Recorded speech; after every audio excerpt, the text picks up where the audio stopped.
I've been thinking about like getting into Final Fan. Oh shit! Fuck! Shit! I've been thinking about getting into Final Fantasy actually. Since like I don't play World of Warcraft anymore. Get some vodka. The vodka I got is I have right now is fucking like from Russia or some shit. It tastes fucking horrible. It's actually like pro bad vodka. For a new MMO to play, I know the feeling. I know the itch. And I know it all too well. I'm an MMO lover myself, and I've spent the last 20 years playing every good MMO I could get my hands on. I've seen the good, the bad, and I've seen the good turn into the bad. In this video, I'm going to... Good turn into the bad? World of Warcraft. To do my best to give you all the information you need in order to decide if Final Fantasy XIV is the right MMO for you. Final Fantasy has gained a lot of positive attention as of late. Does it live up to the hype? I'm going to tell you what it does well and what it doesn't. So let's get into it. In this video, we'll talk about the following topics that can make or break the MMO experience for any player. Solo content, group content, PvP, combat. I give a fuck about solo and group content. Don't give a fuck about PvP. Combat, definitely. But the combat actually looks fucking horrible in Final Fantasy, gotta admit. I think it looks fucking bad. Population health, definitely important. Monetization, I don't like monetization in games where I have to pay monthly. Character customization, I have seen it and I'm impressed. But Black Desert did it way better. Character customization, population health, and monetization. First, let's talk about the solo content. Are you able to solo your way just look at that fucking like cinematic in the background. It looks so fucking good. Through the game without a group of friends or without being in a guild? Is the solo content fun? Is it exciting? This is a massive it takes so long to like just fire. Yes, it just you can play the game solo to your heart's content, but there are definitely some caveats. Portions of the game's main story will require you to queue up with other players, as dungeons, trials, and raids are part of the main story quest. Fortunately, it is an MMORPG, so of course this is a seamless and automated process that ends up. But I don't like raids being a part of like the main quest though, because raids it's not for everybody. Like dungeons, everybody can probably do pretty much do dungeon. But raids, on the other hand, like I don't think everybody like is really into the raids. In my opinion, it just with the single at least in World of Warcraft I've ever played with. Final Fantasy XIV actively bans toxic players, and as a result, it has cultivated the most kind and welcoming community of... Can we hear that again? Actively bans toxic players, and as a result, it has cultivated the most kind and welcoming community of any MMO I've ever played. That's bullshit. Right there, that doesn't mean that just because you ban people that are toxic does not mean that people aren't still toxic. You're just making sure that people who have like an opinion about something or like wants to tell somebody who he's a fucking idiot for doing things correctly can't say that. Forcing kindness is not good. Having a discussion and call something a retard for being a retard is, in my opinion, good. Like, if I'm doing something dumb in a fucking dungeon, tell me that I'm doing something dumb in a dungeon. Like, tell me I'm being a retard. I don't like that fucking, like, everybody gotta be kind, man. I don't like that. Fuck that shit. The main story quest that travels through the entirety of this game is one massive, epic RPG journey. And let me just bold and underline the word epic for you there. As MMOs go, the storytelling in Final Fantasy... The word epic has been sullied and dragged through the mud so many times now. I can't hear the word epic without thinking just of the most cringe shit ever. That's the word epic for me at this point. FF14 is second to none.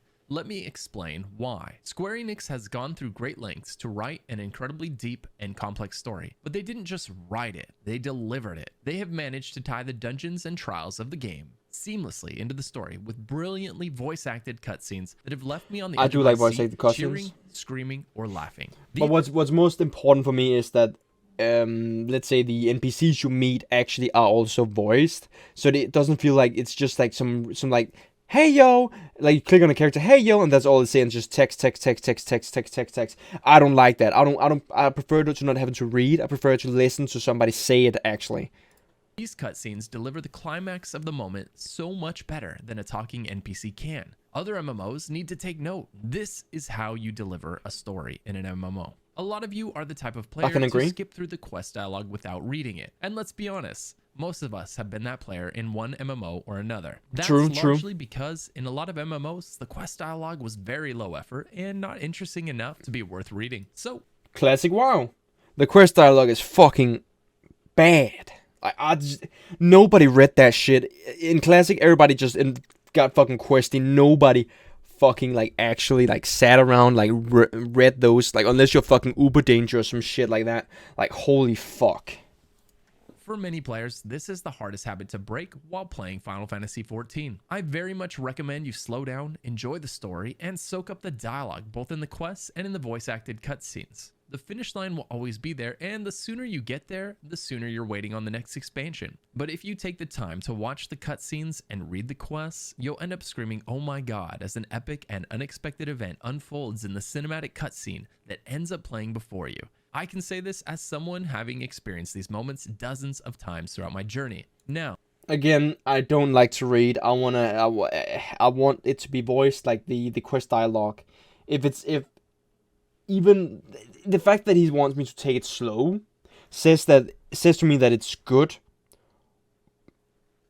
But is it really? Like, I'm not gonna sit around like fucking read like a fucking 10-page essay on a fucking quest I don't really care that much about, right?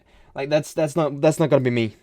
what if you're just not the type of person that cares about the stories and the lore? What if the community's praise wasn't enough to get you to slow down? If you don't care about the story and lore of a game, do you really care about the game? Isn't that kind of... And enjoy the journey. That's okay, because with or without understanding the story, the group content, the stuff that makes this feel like an MMO is absolutely amazing. So let's talk about that next. Group content. Group content is roughly broken into 3 categories. You have the 4-player dungeons, the 8-player trials and raids, and then the 24-player raids. I prefer when, like, they would say World of Warcraft did that one fucking correctly. I think 40 people in a raid is the optimal shit. I love that shit. Like, the feeling of 40 people going into a fucking raid, like squatting up in fucking Classic, it's the fucking best, in my opinion. Dungeons in Final Fantasy XIV are amazing. Each prefer completely 5, different but from the last. it is what it and is. that was the part that really impressed me the most. There are so many dungeons, and there is so much effort put into making each one feel nothing like the last. The dungeons typically have 3 boss fights within, and they get more complex and more interesting the farther along you get. The final boss being an epic conclusion to the dungeon and the quest that brought you there. And upon slaying this is just retarded. Like, you drop down where, like, there's lava, can't read. Why don't these guys just, like, fuck off and the lava just kill these guys? Like, I'm just saying. Cutscene that seamlessly closes that main story arc and begins the next. The 8-player content is my personal favorite. You spawn in standing directly in front of the boss you're about to face off with. These are not just boss fights, but an entire spectacle. The boss itself is epic, but it doesn't stop there. Each boss has its own incredible soundtrack. These bosses have multiple phases where not only does the boss change their... I love when there's a soundtrack, like, with a boss, because it always makes that boss more memorable in the minds of people. But, like, there's a fucking amazing music to a boss. You'll remember that boss more than if the boss just has, like, the standard fucking, like, soundtrack of the game appearance, but so does the entire stage. There are multiple difficulty levels you can choose from for this type of content. So, like, Mythic and Mythic Plus and Heroic. Of your favorite fights for more interesting prizes. On the flip side, if you're more of a casual player, you can take on the easier version and still get to see the show without That's probably some of gonna the be me. punishing mechanics. Personally, the hard content is my favorite content in the game. As an MMO player that loves challenging group content, this game delivers tons of it. What kind of drops can you get from these? Everything you'd hope for. Amazing gear, cosmetics, pets, and jaw-dropping mounts. Next, let's talk about the 24-man raids, which feel to me as though they are mostly for the story. I've never been a big fan of, like, transmogging and, like, just gathering gear just to look pretty. I don't care about that. I just want the best gear. I wouldn't describe them as difficult, but they are fun and definitely epic, and you can get some cool stuff within. They are really well built, have more incredible music, and elaborate staging. They work more like traditional old school raids you think of from MMOs of the past. I prefer old school. Players, killing monsters and bosses along the way until you reach the end and find yourself face to face with the final boss. These are very much tied into the story of the game and the cutscenes that precede. Actually, I have an idea, though. Like, I've had that idea fucking a long time, right? Why do they, like, raids right now are very fucking cool, but like, kind of what they did in Torghast, as, like, you go commence to kill enemies, and then you go further, but without the, like, you get more and more overpowered with stuff like that, right? But kind of like it was kind of like a roguelike game, but in an MMO, like in World of Warcraft, just keep going, let's say go down levels in dungeons and stuff like that. I would think that would be so cool. Like, it just starts like low level, just turns into like level 60s, level 60 elites, and like the bosses on each floor and everything. Like, that would be so fucking cool. And follow them are always captivating. Now for the PvP. Final Fantasy does have PvP, but don't care about I definitely wouldn't say it's the primary focus of the game. Whether you enjoy it or not will largely come down to whether or not you typically gravitate toward PvP in MMOs or not. So what could not give less a shit is there? Let's touch on each, starting with the newest edition, Crystal Conflict, which is a new 5v5 mode being added with Endwalker 6.1. Currently, I just can't see the fun in like clicking an ability and then, you know, the guy go wait for 5 fucking years and then like I want like fast-paced fucking like combat. I don't want that like slow shit that we in general see in like I think World of Warcraft PvP is fucking horrible. It's too slow for me. I prefer FPS games for combat of like PvP. Like I just don't like it. It appears in like that MMOs. this will function a lot like the push the cart maps on Overwatch, with both sides battling it out and trying to push the crystal to their respective finish lines in order to win. Another mode is Frontline, which features 3 opposing teams of 24 players for a total of 72 players on the battlefield. Being that you are 1 in 72 players, this one can feel a bit like being tossed around in the ocean. You'll either love the massive scale of the conflict or lament how little your individual contribution matters. Next, we have People they do want like contribution. They want what they're doing to have meaning, and that's a huge thing for players. They want like a meaning in what they do. Wings, which is a 24 versus 24 mode inspired by mobile. That fucking bird right here. I need that bird. Where the NPCs and players fight side by side to battle over objectives on either side of the linear map. Ultimately, I think it's fair to say that this is a PvE game first that happens to have some PvP. Though with the addition of the new PvP, that's all you had to say. Now I'm gonna play it. I'm gonna play it. Content in 6.1, Square Enix is making it clear they have not forgotten about their PvP community. Combat. What's combat like? How does it feel? Bad. Final Fantasy XIV has what we call tab target combat. What does that mean? Well, when you select an enemy, your character will fire all abilities at that enemy regardless of where your screen is looking. The alternative MMO combat style being known as action combat, which would require your crosshair on your screen to be pointed at the enemy you intend to attack. There are 20 jobs in Final Fantasy XIV. Jobs are what any other MMO might call a class. Your job determines whether you're a tank, a healer, a DPS, a spellcaster, a lance wielder, sword and shield. I heard there's a thing called the Black Mage. I'm gonna be a Black Mage, 100%. Or Great Axe. I don't care. I'm gonna be Black Mage. The game does run the holy trinity of tank, healer, and DPS, with dungeon groups composed of 1 tank, 1 healer, and 2 DPS. I've always wanted like something else than just tank, healer, and DPS. Like something complete third. Or is that maybe a support? I guess a healer is support, right? But like a class that just buffs.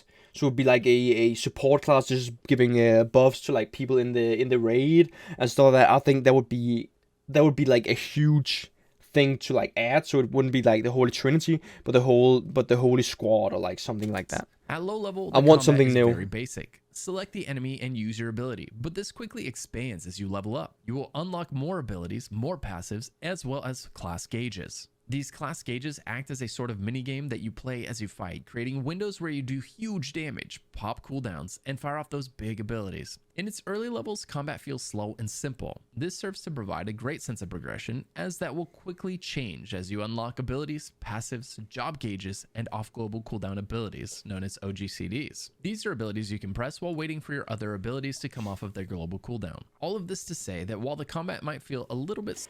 I will always say like, the global cooldown, fucking amazing. But if you have a global cooldown, you have to have attacks that are not on that global cooldown. And the fact that Final Fantasy has that you have something to do while your global cooldown is like active, that already makes me want to play it. Slow early on. I promise it won't feel that way when you're battling it out in a savage raid. Another thing I appreciated was that Square Enix does not hold back when it comes to ability and spell animations. When you cast a spell, you absolutely get a sense that you're doing something truly amazing, as they have done a fantastic job of making each spell epic to watch. Oh, what the fuck? The higher your level, the more epic the abilities look. This serves to help your abilities feel more impacted, the higher amazing as When you cast a spell, what the you fuck? absolutely get a sense that you're doing something truly amazing, as they have done a fantastic job of making each spell epic to watch. As expected, Holy the higher your level, fuck. the more epic the abilities look. This serves to help your abilities feel more... That's it. I'm gonna be I'm definitely gonna be a fucking mage. Holy goddamn fuck. That was so cool. Holy impactful, fuck. and rightfully so. It also makes them really fun to use. Character customization. One of my favorite pastimes in any MMO is making my character look awesome. Every game has its own degree of cosmetic customization that it affords you. So how does Final Fantasy rank? Hey, Final Asmongold. Fantasy has a great character creation screen that allows Is it just me or like Asmongold's hair like getting more and more gray? Like I think he's gonna reach that point soon, where we're gonna say goodbye to like a young man Asmongold and say good day to old man Asmongold. Choose from multiple races with tons of sliders that allow you to create a character unique to you. I watched this one. I already watched that video. And I've got no complaints. Where the character customization really shines is once you get into the game. You will constantly be finding gear that looks better or worse than what you're currently wearing. When you find a cool cosmetic, such as a weapon cosmetic, you can save its appearance in your dresser and apply it to any weapon you put on. That bitch to the left, man. I'm gonna play the game. Final Fantasy 14 has no problem with your character. I love cat ears. No, you took even as ridiculous as you desire. It gives you Twitch. a lot of Twitch. freedom It's a in game. deciding It's a what game. you look Twitch. like, and it provides a ton of avenues for you to go and earn the cosmetics in game. This is a very important topic, and we'll come back to it because a common saying in MMOs is fashion is the end game. Once you beat the dungeons, that's actually cool. Raids, the gorilla. The cosmetics, so your character can look like a god's damned legend. A lot of other MMOs will sell all the best. I will always say, like, when you have an MMO, you have to make like the end game shit look like it's end game shit. You have to make the best shit look so fucking good, and the gear also has to be so fucking good. Like, if it isn't, it's just a trash fucking MMO. If I can't go out and like beat the best fucking boss like 10 times, have the best fucking loot, and I can't just go into the city and like fucking flex on these hoes, I mean, nice women, then what the fuck am I even playing? Cosmetics in the cash shop, and then the entire I hate the cash shop. A hollow husk of what I don't care whatever game, like the only thing I will agree to that having a cash shop is a game where you pay once and then it's okay if it has a little bit like a small shop, or if it's a completely free game, then I think it's okay to have a cash shop. Other than that, no. It was meant to be. Fortunately, Final Fantasy is not guilty of this. You can see a really cool weapon, and then you can go farm that really cool weapon, thereby causing your character to look legendary. It's such an important thing in some of the mounts, though, and it's like the so many MMOs have failed at. I think this mount looks very goofy, like the one to the left, and the one to the right, I think it looks fucking bad. It looks horrible in my opinion. Speaking of cosmetics that are a huge part of MMO endgame. See, that's a cool mount. That's a cool mount. One thing that always feels good in an MMO is earning that epic mount you've I wanted. like the kind of marble-y texture of those has mounts. One of the strongest mount games of any MMO out today, with over 180 mounts players have been able to earn in-game. The scope and variety of these mounts to the left doesn't look like good. Is simply insane. Next, let's talk about the population health. All of this is well and fine, but none of it matters if the game's dead. Yeah. How's the Final Fantasy population? Well, if you're here, you probably already know. There's only one word to describe it right now, and that is massive. If we look at this chart here, you can see that there are a lot of very familiar names. But this is not this can't be correct. That's the thing. Like this is not correct though, because like you can't in most of these games probably don't even like release how many players that are actually logging in on a daily basis. And some of these in some of these games it may be alts or something like that. So you can't really take these like numbers at face value unless they got the numbers from the companies themselves, and such as the things that with the Warcraft, they don't release numbers because like we both know that the numbers have gone down for the past like fucking 10 years. Even None more of them actually. Are anywhere near Final Fantasy in terms of population size. I'm kind of surprised old school RuneScape 1.58 million. Gotta be honest. Okay, I'm gonna be playing Path of Exile at some point as well. Holy shit, that game is popping right now. double second place, and triple or quadruple or more when compared to other well-known MMOs. You can argue that this chart isn't 100% accurate, but what you okay, he can said he's argue addressing is it. the fact that Final Fantasy XIV has one of, if not the largest population of any MMO out today. It's huge. And if you watched this far, you're starting to see why. There's only one thing that could possibly derail this train now. It's a make or break topic for so many players and has ruined a lot of great MMOs. And that's the monetization. Yeah. The story is amazing. My one reason for not jumping into the game right now is definitely the cash shop. The fact you can buy a boost is just turning me so off that I just don't want to play it because of the monetization. I don't like store mounts. I don't like boosts. I don't like anything in a game where I pay monthly that can be bought in a store. I hate it all. I'm already paying money to play the game. Why the fuck do you need more money? Like, fuck off. The group content is amazing. The Final Fantasy player base is stronger than ever. So, did the devs abuse that love and nostalgia for a franchise that has been so important to so many? I've watched firsthand as other MMOs have done this to their franchise. Yeah, Final Fantasy did take for granted the fact that the goodwill. They made a fucking cash shop. Of course they did. So pleased to report that Final Fantasy XIV is perhaps the most consumer-friendly MMO I've played to date. The best cosmetics are earned in-game. The best gear is earned in-game. The best mounts, you guessed it, they're earned in-game. Okay. But that doesn't like remove the fact that what I'm saying is that it's gonna ruin the game. If they keep having a cash shop and just keep adding more and more stuff to it, it's gonna end up ruining the game. Because we don't know what happens in 10 years. That's well, the Warcraft was fucking amazing for like 6 years, and then they started adding like fucking 4 and 5 years something on World of Warcraft, and then they started fucking the game up. We don't know what's gonna happen to Final Fantasy. There are no classes or races sold separately as DLCs, and there are tons. Is that true? Because I'm pretty sure like I have the game. I have the game and I made a character.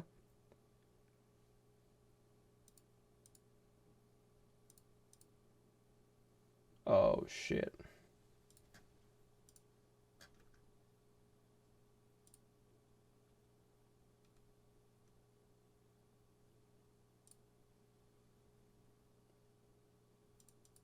Oh, did I? For like 6 years. No mind. Okay, I got it.